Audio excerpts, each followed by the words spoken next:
السلام علیکم ویورز گونگے دکھ ناول کی قسط تقریباً 50 کے قریب ہوں گی کیونکہ یہ ایڈیشن زیادہ ہے۔ اس کی مصنفہ اقبال بانو ہیں۔ قسط نمبر 8۔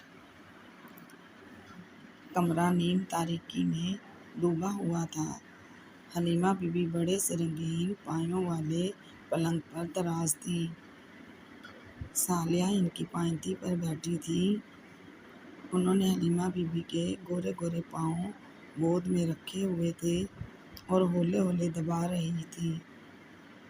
سالیہ نے یہ معمول بنا لیا تھا کہ عشاء کی نماز کے بعد وہ حلیمہ بی بی کے پاؤں ضرور دباتی تھی۔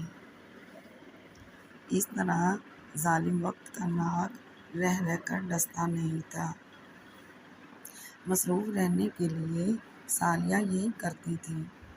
کبھی ساس کے سر میں مساج کر دیتی، پھر کنگھی کر کے چوٹی بناتی اور حلیمہ بی بی کا رواں رواں سالیہ کو دعائیں دیتا۔ حالانکہ ان کی اپنی بیٹی ثمینہ نے کبھی ان کی خدمت تو درکنار، کبھی پاس آ کر بیٹھی بھی نہ تھی۔ ہمیشہ وہ ان سے دور ہی دور رہی تھی۔ حلیمہ بی بی کو یہ بھی علم تھا کہ ان کا بیٹا بہو کا نہیں ہے۔ وہ آج بھی اپنی پرانی محبت کی کتاب کو کلیجے میں لگائے ہوئے ہے اور روز اس کی ورق گردانی کرتا ہے۔ اس کے باوجود بہو بھلی مانس تھی، جو ان کی خدمت میں اپنا آپ بھلائے ہوئے تھی۔ جب تک ماں جی زبردستی سالیہ کو خوابگاہ میں نہ بھیجتی وہ نہ جاتی۔ اب وہ بھلا اور کرتی کیا؟ خوابگاہ میں بھی تو تنہائی ناگ بن کر ڈستی تھی اور سالیہ کی پور پور میں تنہائی کا زہر سرایت کر رہا تھا۔ انہیں تو اس حویلی میں آ کر دیواروں سے بھی خوف آنے لگا تھا۔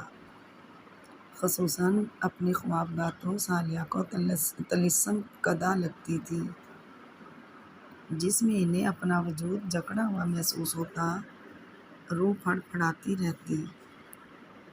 بس کرو، تھک جاؤ گی، حلیمہ بی بی نے محبت سے کہا۔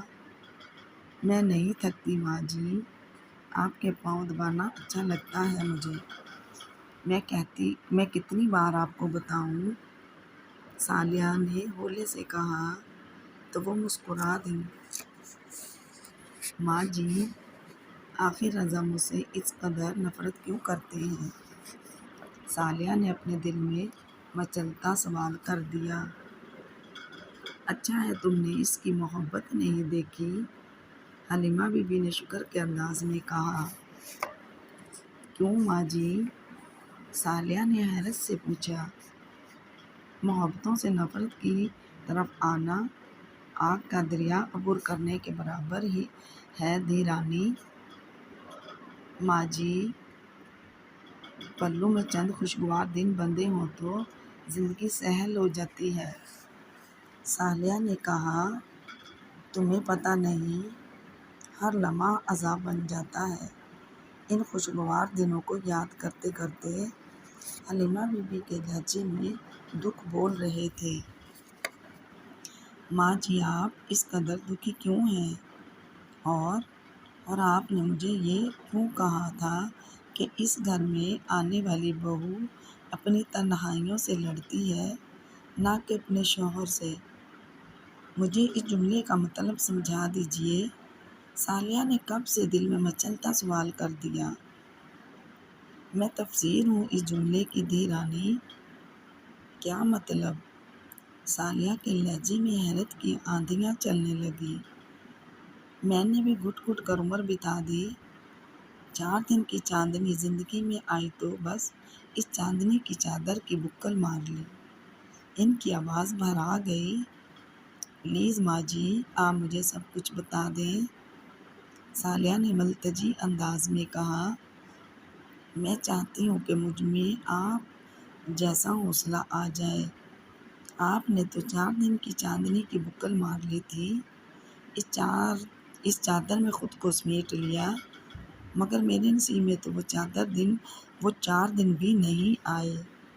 ثالیہ کی آواز بھر آ گئی۔ اچھا ہے نہیں آئے وہ 4 دن، وہ آہ بھر کر بولی۔ جی ثالیہ کے لب کپ کپا کر رہ گئے۔ لوح محفوظ پر لکھے گئے فیصلے پڑھنے کی قدرت کوئی نہیں رکھتا۔ خدا کی کیا مصلحت تھی اور ہے۔ بس پتر، اس حویلی کو اپنی جنت سمجھو یا قفس، یہ تم پر منحصر ہے۔ گستاخی معاف ماں جی، آپ نے اسے کیا سمجھا تھا؟ ثالیہ نے الٹا ان سے سوال کر دیا تو حلیمہ بی بی کے نازک لبوں پر مسکراہٹ کی لکیر کھنچ گئی۔ وہ کہنے لگیں، دی رانی، جب میں بیاہ کر آئی تھی تو شروع میں خود کو دنیا کی خوش قسمت عورت سمجھتی تھی۔ اپنے جیسی دوسری عورت دھرتی پر نظر ہی نہ آتی تھی۔ ملک علی خان گیلانی کی محبتوں کے پھول سمیٹتے سمیٹتے میرا دامن تنگ پڑ جاتا۔ میری ساس جو میری سکی پھوپھی بھی تھی، بالکل ماں کی طرح مجھے چاہتی تھی، میرے پاؤں دودھ سے دھلواتی۔ تبھی آپ کے پاؤں اتنے خوبصورت ہیں۔ ثالیہ نے ماں جی کی طرف دیکھا، جن کی آنکھوں میں ماضی کی خوشگوار یادوں کے جگنو جھلمل کر رہے تھے، اور وہ کہہ رہی تھی، ملک علی خان کا پیار میرے انگ انگ میں شراری بھر دیتا تو وہیں یہ بات بھی مجھے مغرور کر دیتی کہ وہ پاؤں جو دن میں دودھ سے دھلوائے جاتے ہیں، رات کو انہی پیروں کو ملک علی خان اپنے بوسوں کی بارش سے دھو ڈالتے۔ انہیں میرے پاؤں بہت پسند تھے۔ کہتے تھے، جانا میرا دل چاہتا ہے تمہیں اپنی کھال کے جوتے پہنواؤں۔ حلیمہ بی بی اٹھ کر بیٹھ گئی۔ ثالیہ حیران نظروں سے انہیں دیکھے جا رہی تھی اور وہ کہہ رہی تھی، مجھے یہ کہنے میں کوئی عار نہیں کہ ملک علی خان نے مجھے بے تحاشا چاہا۔ اتنا شدید ہی کسی مرد نے اپنی بیوی کو چاہا ہوگا۔ مگر پھر ہماری محبت کو کسی کی نظر لگ گئی۔ وہ رکی تو ثالیہ نے ایک دم پوچھا، کس کی نظر؟ پتہ نہیں، سب ہی تو سجن تھے، سب ہی میرے سکھ کی دعائیں مانگتے تھے، بس نصیب ہی میں اتنی خوشیاں تھیں۔ وہ آہ بھر کر بولی، کیا کوئی عورت آ گئی تھی آپ کے بیچ میں؟ ہاں، اوہو، مگر وہ عورت کوئی غیر نہ تھی، میری ساس تھی۔ انہوں نے کہا، جی؟ ثالیہ حیرت کے سمندر میں غوطے کھانے لگی۔ مگر جہاں تک مجھے یاد پڑتا ہے، ماں جی نے میری بہتری چاہی تھی، خوشیاں چھین کر۔ وہ بولا کب ایسا چاہتی تھی؟ اصل میں پتر، جب انہیں یہ پتہ چلا کہ میں تخلیق کے مرحلے سے گزرنے لگی ہوں تو انہوں نے اپنے بیٹے کی طوفانی جذبوں سے بچانے کے لیے مجھے اپنے کمرے میں سلانا شروع کر دیا۔ بس یہی غلطی ہو گئی، اور جب پانی سر سے گزر گیا تب مجھے معلوم ہوا کہ ملک علی خان کو مجھ سے نہیں، میرے جسم سے محبت تھی۔ وہ ماں جی کی نظر بچا کر مجھے بلاتے، کبھی کہتے جب رات کو ماں جی سو جائیں تو تم میرے کمرے میں چلی آنا، مگر مجھ میں ہمت نہ تھی، ماں جیسی ساس کو دھوکہ دیتی۔ یوں بھی بہت کم عمر تھی۔ 15 سال کی عمر میں لڑکی کو بھلا کتنی عقل ہوتی ہے۔ علی خان اپنے کمرے میں کروٹیں بدلتے رہتے اور میں ان کے بارے میں سوچتے ہوئے ماں جی کے سینے میں چہرہ چھپا لیتی۔ ملک علی خان بھلا کب تک اپنے جذبوں سے لڑتے اور ٹوٹتے اور جگہ منہ مارنے لگے۔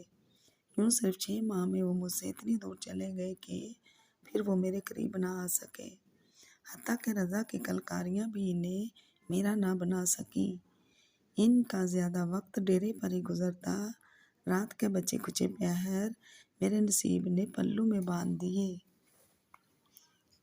مگر میں شاکر رہی، لیکن کب تک؟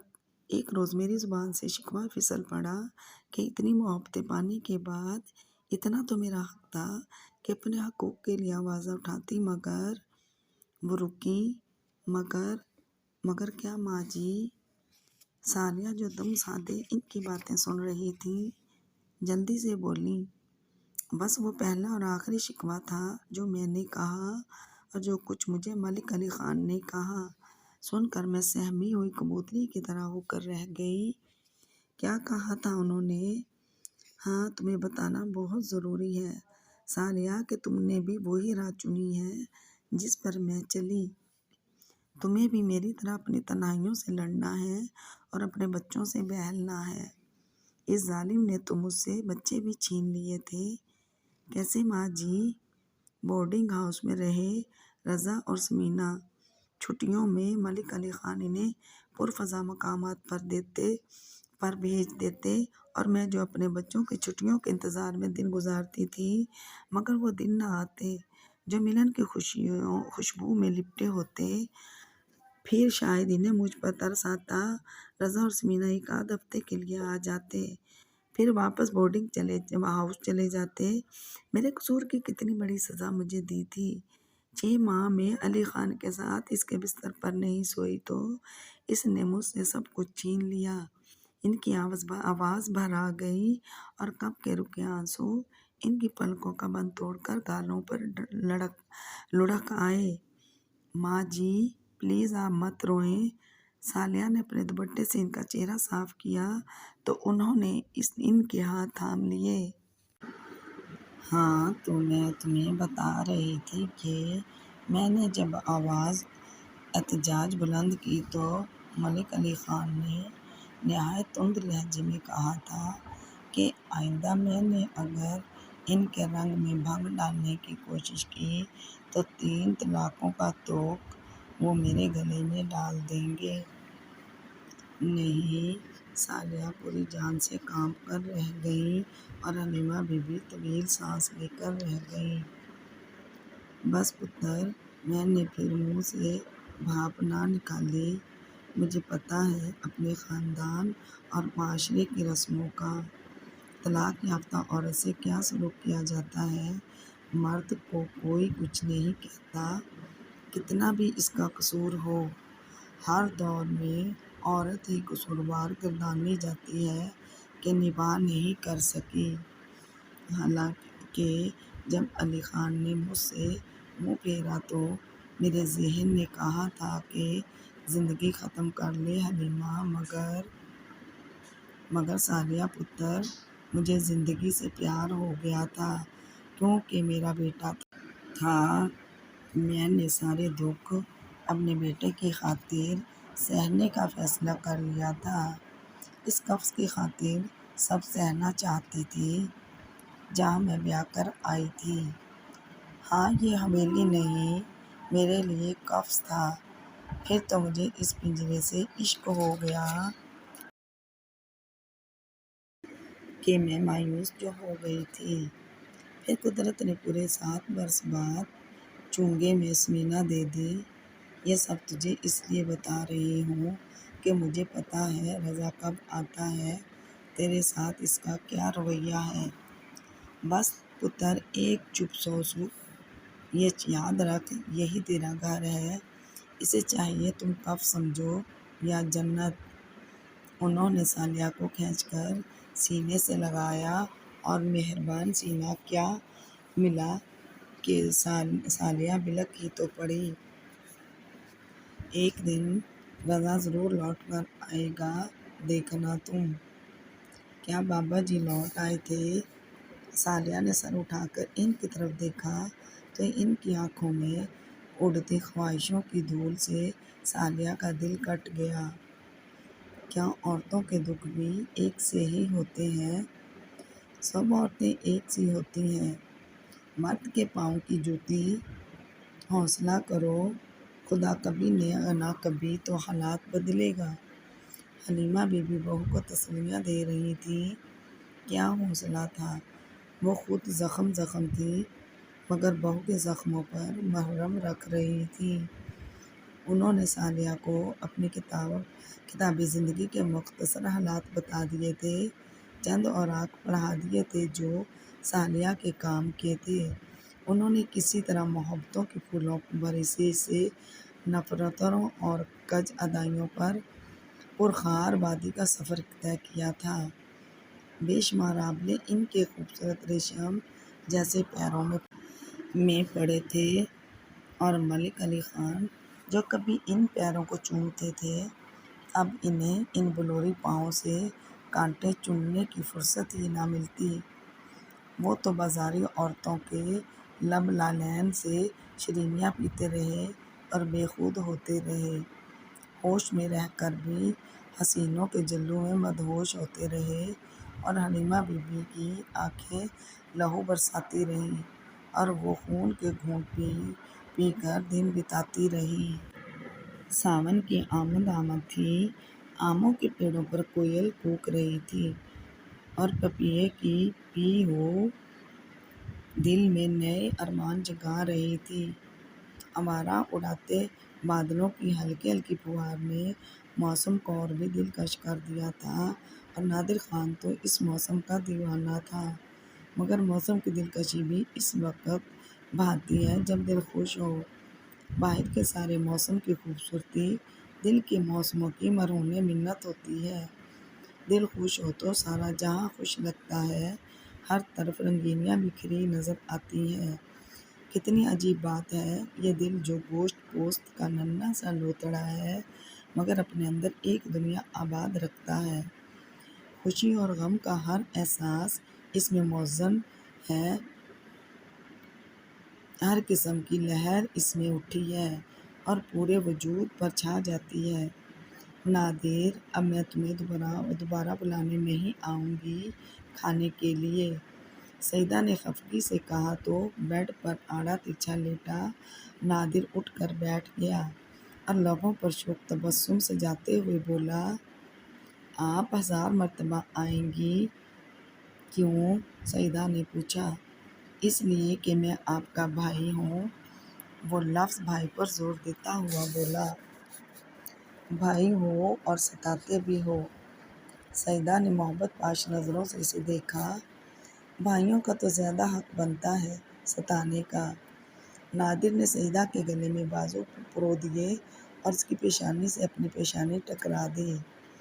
یہ اس کا بچپن کا انداز تھا، جب اسے بہن پر بہت پیار آتا تو وہ اپنے پیار کو اسی طرح ظاہر کرتا تھا۔ ہوں تو محبتیں ہو رہی ہیں، شاکر کمرے میں آتا ہوا شوخی سے بولا تو نادر سعیدہ کے گلے سے بازو نکال کر جلدی سے شاکر کی طرف لپکا۔ تو کب آیا شیطان؟ نادر نے لپٹا کر اس پر بوسوں کی بارش کر دی۔ آپ نے میرے حصے کی محبتیں بھی تو آپا کو نہیں دے دیں؟ شاکر نے شکوے کے سے انداز میں کہا، مگر اس کی ذہین آنکھوں میں شرارت ہی شرارت تھی۔ ہر شخص کے لیے محبتیں مخصوص ہوتی ہیں اور انداز بھی جدا ہوتے ہیں۔ بے فکر رہو، تمہیں ہمیشہ کی طرح تمہارا پورا کوٹا ملے گا۔ نادر نے ایک زوردار دھپ اسے جماتے ہوئے کہا، اور سنائیں؟ شاکر نے کہا، تم آپا سے نہیں ملے؟ نادر نے کہا، ارے ان سے تو میں کب کا مل چکا ہوں، اصل میں یہ آپ کو سرپرائز دینے کے چکر میں مجھے گھن چکر بنائے ہوئے تھی۔ میں کھانے پر آپ کا انتظار کرتا رہا اور آپ… اوہ یہ بات تھی۔ نادر کے ہونٹ سیٹی بجانے کے سے انداز میں سکڑ گئے۔ 3 بار سعیدہ اسے کھانے کے لیے بلانے آ چکی تھی۔ اس کا مطلب ہے تمہیں آئے خاصی دیر ہو گئی ہے؟ اب اتنی زیادہ بھی دیر نہیں ہوئی، میں آیا تو آپا کھانا لگوا رہی تھی۔ شاکر نے جلدی سے کہا۔ وہ یہ نہیں بتانا چاہتا تھا کہ وہ تو اس وقت آیا تھا جب سعیدہ اس کے کمرے سے روتی ہوئی نکلی تھی، اور پھر سعیدہ نے بھی تو شاکر کو سمجھا دیا تھا کہ نادر سے یاسمینہ کا اور نہ ہی نوابپور کے مکینوں کا ذکر کیا جائے، وہ بات بھی کرے تو بات بدل دی جائے۔ سعیدہ نہیں چاہتی تھی کہ بار بار اس دل چیر دینے والی حقیقت کو دبی ہوئی راکھ میں چھپی چنگاری کی مانند کریدا جائے کہ پھر آگ اپنے وجود ہی میں تو لگتی ہے، اب تم دونوں کا کھانا یہیں لے آؤں نا؟ سعیدہ نے پوچھا۔ آف کورس، آپ تو بہت سمجھدار ہو گئی ہیں خاتون، شاکر نے تعجب سے کہا تو نادر ہنس دیا۔ سعیدہ مسکراتی ہوئی باہر چلی گئی۔ آج 2 روز میں پہلی بار اس نے نادر کے لبوں پر ہنسی دیکھی تو اس کا دل کمل کی طرح کھل اٹھا۔ تم سناؤ، تمہاری اسٹڈی کیسی جا رہی ہے؟ نادر نے شاکر کا ہاتھ پکڑ کر اپنے برابر بیٹھ پر اسے بٹھا لیا۔ ایک دم فرسٹ کلاس، بس آخری سال ہے، پھر ہم ہوں گے ڈاکٹر شاکر خان لغاری، میاں بیوی بچوں سمیت۔ شاکر نے کالر جھاڑتے ہوئے کہا۔ کیا مطلب؟ نادر حیران تھا۔ بھئی MBBS کی وضاحت کی ہے، وضاحت کر کے بتایا۔ اچھا، نادر کی سمجھ میں اب آیا تھا اور وہ بے تحاشا ہنستے ہوئے کہہ رہا تھا۔ اگر حقیقت میں بھی اس میاں کے بیوی اور بچے آ جائیں تو کیا مضحکہ ہے بھلا؟ نہیں، کوئی مضحکہ نہیں، شاکر گردن ہلا کر بولا۔ پھر نادر نے اسے سوالیہ نظروں سے دیکھا۔ پھر یہ کہ لڑکی ہے ایک نظر میں تو چکر چلا لیا ہے؟ ایسی بات نہیں ہے لالا، مجھے شادی سے پہلے جذبے نچھاور کرنا پسند نہیں، مجھے وہ بس اچھی لگتی ہے، میری کلاس فیلو ہے، میری پسندیدگی کا تو اسے بھی پتہ نہیں ہے، یعنی یک طرفہ معاملہ ہے۔ تھوڑا تھوڑا، تم سیریس نہیں ہو؟ ہوں بھی اور نہیں بھی۔ میں سمجھا نہیں، مسئلہ ماں جی کا ہے کہ ان سے بات کون کرے؟ یار میں بات کروں گا، تم پرواہ مت کرو۔ تم اسے چاہتے ہو؟ نادر نے اس کا کندھا پکڑ کر کہا۔ چاہتا نہیں، پسند کرتا ہوں۔ چاہت کی ابتدا پسندیدگی ہی سے ہوتی ہے۔ مائی ڈیئر برادر، ہاں آپ کا تو تجربہ ہے۔ کیسی ہے وہ آپ کی کلاس فیلو عاتکہ؟ شاکر نے شرارت سے کہا۔ نادر نے خطوط میں عاتکہ کا ذکر شاکر سے بارہا کیا تھا اور وہ اسے نہایت دھڑلے سے مشورہ دیتا، لالا کر لیں اس سے زوردار عشق تاکہ اسے پتہ چلے کہ ایشیائی مردوں کی محبت کیا ہوتی ہے۔ نادر شاکر کے مشورے پڑھ کر ہنسا کرتا۔ ہاہ کیا دن تھے وہ بھی! نادر کے دل کے گنبد میں ہاک گونج کر رہ گئی۔ آپ نے بتایا نہیں لالا، شاکر نے اسے خاموش دیکھ کر کہا۔ ٹھیک ہی ہوگی اپنے میاں کے ساتھ۔ کب ہوئی اس کی شادی؟ شاکر کے لیے اچنبھے کی بات تھی۔ سال تو ہو ہی گیا ہے، نادر نے بے پرواہی سے کہا، مگر آپ نے مجھے تو نہیں لکھا۔ اتنی اہم بات تو نہ تھی جو تمہیں لکھتا۔ کچھ بھی کہیں لالا، وہ آپ کو اچھی تو لگتی تھی نا؟ شاکر نے پوچھا۔ ہر اچھی چیز آنکھوں کو بھاتی ہے اور دل میں کھبتی ہے، مجھے اعتراف ہے، نادر مسکرا کر بولا۔ پھر یہ بھی اعتراف کریں کہ آپ کے دل میں اس کے لیے کوئی نرم گوشہ ضرور موجود ہے، شاکر اس کی آنکھوں میں دیکھتا ہوا بولا۔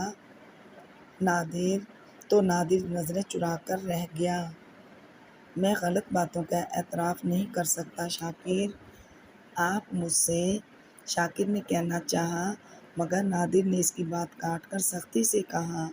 میرے دل میں صرف سمینا کے لیے نرمہٹ تھی، بلکہ دل کا آنگن پورا ہی سمینا کے لیے تھا اور ہے۔ وہاں میں کسی اور کو داخل ہونے کی اجازت کبھی نہیں دے سکتا، چاہے وہ مجھے کسی قدر بھی پسند ہو۔ اب سمینا کا کیا ذکر لالا، جس راہ جانا نہیں اس کے کوس کیا گننے، شاکر نے سمجھایا، مگر میری منزل وہی ہے، نادر پھر پرتھیلے لہجے میں بولا۔ لالا، شاکر حیرت کے گرتاب میں ڈوبنے لگا۔ ہاں شاکر، کچھ بھی ہو، اسے میں ایک بار ضرور اپناؤں گا، پہلے وہ میری محبت تھی، اب میری ضد ہے، شکست ہے وہ اور میں اپنی شکست کو کامیابی میں ضرور بدلوں گا۔ یہ آپ کیا کہہ رہے ہیں؟ جو تم نے سنا، میں اسے عرفان صدیقی سے چھین لوں گا۔ وہ 2 کا آدمی ہو کر ہم سے ٹکر لے سکتا ہے، کیا میں اسے زمین بوس نہیں کر سکتا؟ نادر نے گرج کر کہا، لالا، آپ جیسا تعلیم یافتہ شخص ایسی فضول باتیں بھی سوچ سکتا ہے؟ شاکر کی گھٹی گھٹی آواز ابھری، آپا کی طرح تم بھی مجھے مت سبق پڑھاؤ، میں نے بہت سوچا ہے اور وہی کروں گا جس سوچ نے مجھے سکون دیا ہے۔ نادر دانت کچکچا کر بولا۔ شاکر کچھ کہنا چاہتا تھا کہ سیدہ شکورہ ملازمہ کے ساتھ کمرے میں داخل ہوئی۔ شکورہ ٹرالی گھسیٹتی ہوئی آ رہی تھی۔ لو بھائیو، تمہارا کھانا آ گیا ہے، سیدہ نے انہیں مخاطب کیا، بہت زور کی بھوک لگی ہے۔ بہت شکریہ آپ کا پیاری خاتون، شاکر نے شرارت سے جملہ اچھالا۔ بہت جلد اس نے خود کو نارمل کر لیا تھا، جبکہ نادر کو چند سیکنڈ خود کو سنبھالنے میں لگ گئے۔ شکورہ نے ٹیبل پر کھانا چن دیا تھا۔ ماں جی اور بابا جان نے کھانا کھا لیا؟ شاکر نے پوچھا۔ بابا جان تو شہر گئے ہیں اور ماں جی اس وقت صرف جوس لیتی ہیں، سیدہ نے بتایا۔ آئیں لالا جلدی سے، شاکر صوفے پر بیٹھتے ہوئے بولا۔ سیدہ بھی ان کے قریب بیٹھ گئی اور نادر ہاتھ دھونے کے لیے باتھ روم میں گھس گیا۔ چند لمحوں بعد وہ تینوں نہایت خوشگوار ماحول میں کھانا کھا رہے تھے۔ لگتا ہی نہ تھا کہ اسی کمرے میں تھوڑی دیر پہلے نادر کتنے غصے میں دل کا غبار نکال رہا تھا۔ ثالیہ نے بیڈ شیٹ بدل دی، الماری میں سیٹ کیے ہوئے کپڑوں کو نکال کر دوبارہ ترتیب سے رکھنے لگی تاکہ وقت گزر جائے۔ بعض مرتبہ انہیں حیرت ہوتی تھی کہ کنوارے پن میں تو انہیں ہمیشہ وقت سے گلہ رہتا تھا کہ یہ اتنی جلدی گزر جاتا ہے۔ وہ صبح فجر کی نماز کے بعد مصروف ہو جاتی تھیں، ناشتہ تیار کرتی تھیں، سب بہن بھائیوں کو ناشتہ کرواتی، دوپہر کے لیے بھی کوئی نہ کوئی سالن بنا کر رکھ دیتی۔ وہ نہیں چاہتی تھیں کہ بی اماں پریشان ہوں۔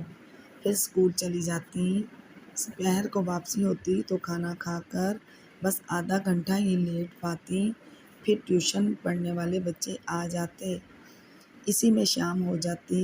رات کے کھانے کا انتظام کرتی اور کھانا کھلاتے کھلاتے رات کے 10 تو بج ہی جاتے۔ پھر اسکول کی کاپیاں چیک کرتے ہوئے وقت بیت جاتا، حتیٰ کہ نیند آنے لگتی۔ کبھی کبھی جو جاوید کا خط آ جاتا اور وہ لکھتا، سلو تم مجھے یاد تو کرتی ہو نا، تب ان کی جی چاہتا لاگ لپیٹ نہ کریں اور سچ سچ لکھ دیں، جدی مجھے اتنا وقت ہی کہاں ملتا ہے، اور تھی بھی حقیقت یہی، اور اب وقت ہی وقت تھا کہ گزرنے کا نام ہی نہ لیتا تھا۔ انسان کسی حال میں بھی خوش نہیں رہتا۔ رضا علی کے رویے سے انہوں نے سوچا تھا کہ وہ جاوید کو یاد کریں گی تو وقت بیت جائے گا، مگر اس کی یاد تو رضا علی کے نظر انداز کیے جانے کے دکھ سے زیادہ نہیں تھی۔ وہ جاوید کو یاد کرتی تو رضا علی کا کرخت اور اکڑ لہجہ سماعتوں میں زہر گھولنے لگتا۔ تب انہوں نے جاوید کا خیال ہی چھوڑ دیا تھا اور ایک نیا مشغلہ اپنا لیا تھا۔ ساس کے پاس بیٹھی رہتی، حویلی میں آوارہ روح کی طرح بھٹکتی رہتی یا پھر بنے سنورے کام بگاڑ کر دوبارہ کرتی، جیسے کہ اب الماری کے تمام کپڑوں کی تہہ خراب کر کے دوبارہ لگا رہی تھیں۔ وہ اپنے کمرے میں اپنے کام میں اس قدر مشغول تھیں کہ انہیں پتہ بھی نہ چلا کہ کب رضا علی خوابگاہ میں آ گئے۔ چونکی تو اس وقت جب انہوں نے کرخت آواز میں پوچھا، سارا دن کیا کرتی رہتی ہیں جو اس وقت یہ کام کیا جا رہا ہے؟ ثالیہ ایک دم ہی پلٹی، پہلے تو ان کی نظر پلنگ پر بیٹھے رضا علی پر پڑی جن کا لباس گیلا ہو رہا تھا، غالباً باہر سامان نے رونق لگا رکھی تھی، اور پھر ان کی نظریں وال کلاک پر ٹک گئیں۔ جہاں صرف 10:30 بجے تھے اور ازدواجی زندگی کے 4 ماہ میں پہلی بار وہ اتنی جلدی آئے تھے۔ اگر نواب پور میں ہی موجود رہتے تب بھی رات کو 12 بجے کے بعد ہی خوابگاہ میں آتے تھے۔ مونچی کے ساتھ پتہ نہیں کن چکروں میں گھن چکر بنے رہتے۔ گھڑی کی سوئیاں سالیہ کی نظروں کے سامنے چکرانے لگیں۔ انہیں لگا جیسے پورا کمرہ گھوم رہا ہو اور وہ ڈول رہی ہوں۔ سالیہ کا دماغ سائیں سائیں کرنے لگا۔ انہوں نے دونوں ہاتھوں میں اپنا سر تھام لیا۔ ملک رضا علی گیلانی نے حیرت سے انہیں دیکھا۔ سالیہ کی آنکھوں پرخمار ہو رہی تھیں۔ وہ پلنگ سے اٹھ کر تیزی سے سالیہ کی طرف بڑھے۔ کیا ہوا؟ رضا علی کے لب کپکپائے۔ سالیہ نے کوئی جواب نہ دیا۔ وہ لہرا کر ٹوٹی ہوئی شاخ کی طرح دبیج ایرانی قالین پر گر گئیں۔ پھر انہیں کچھ ہوش نہ رہا۔ البتہ انہوں نے ہوش سے بیگانہ ہوتے ہوئے اتنا دیکھا تھا کہ رضا علی گیلانی نہایت حیران کن نظروں سے انہیں دیکھ رہے تھے۔